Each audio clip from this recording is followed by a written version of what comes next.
Hi there, Taylor of Rejuve Medical Fitness here. Today I'm going to be taking you through how to do a squat properly.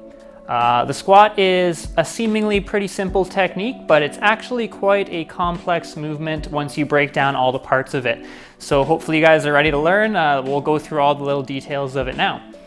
So for the squat, let's just start with our stance to begin with. I'll face forward so you guys can see. Our feet are going to be about shoulder width, and you're going to probably want to point your toes outwards a little bit. Pointing the toes outwards kind of opens the hip joint a little bit more. Toes pointing forward does work in some ways, but just if you're getting started with the squat, toes pointing out a little bit more open through the hip joint. We want to press our entire foot into the ground. We want to then focus on hinging through our hips. So it's going to be easier to see when I turn this way. So I'd like you guys to practice hinging at the hips. A lot of us think that when we do the squat, it's our knees bending, right? But we want to actually focus on getting the hips back first. So we should see those hips drop and hinge backwards before our knees bend. Hinge, and then the knees bend. Okay? Next, we want to actually keep our posture nice and upright. We want to keep our chest up. The chest does drop a tiny bit for that hinge, but otherwise it's going to stay up. We're just trying to avoid doing that there. We don't need to drop very far with the upper body. So once again, we're setting up, posture is upright. We're going to hinge through the hips, and we're going to drop down into that squat. You're going to notice that we want to try to keep our leg bones, our tibia and fibia, in a nice line from our ankle all the way to our knees. That's going to help you guys out that have knee pain especially. You want to keep that nice line if you can. Next, we're going to drop as far down as we can into that squat position. Our goal is to hopefully get to this parallel point where this is parallel with the ground. That's our goal. Some of us can go a little bit further. Depending on where you're at with the squat, you might want to just do partial squats just to get used to it.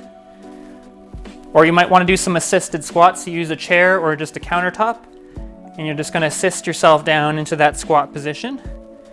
Or you may just want to practice some wall squats. And this is a nice way to practice your squat technique as well. Just sliding down on a surface and back up.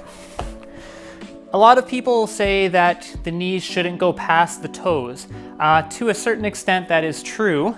We're trying to avoid our knees doing this and coming forward too much.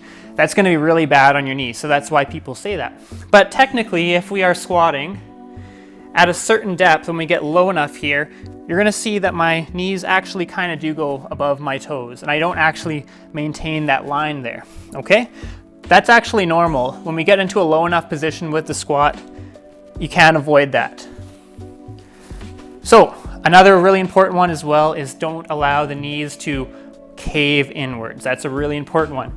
If you have a band like this, a little mini loop, this can be a really nice tool to prevent you from allowing the knees to collapse inwards. So you just place it above the knee level, get that shoulder width distance, get some tension on the band, and you're going to squat, really pushing out through the knees. Perfect, just like that. I should also mention that when we are coming up from the squat, we're allowing our glutes to help out with this. We're not just using our quad muscles here, we're actually using the glutes to help push ourselves back up and extend through the hips. Just like that. If you don't have a mini band, you can just really imagine splitting the ground apart beneath your feet and really pushing out through the knees as you push up into that extended position. Great, and then the last thing I will just mention is that the core should be activated during the squat as well. So your core should be bracing. So we're going to drop into the squat, we're going to brace our core, and then we're going to breathe out as we come back up. Breathing in, bracing the core, and breathing out at the very end. All right, so as you can see, a lot of different little things going on with the squat there, but really great movement and awesome to have in any exercise program. So if that was helpful for you guys, make sure you leave a like and subscribe to the channel, and I hope you have a great rest of the day. See you in the next video.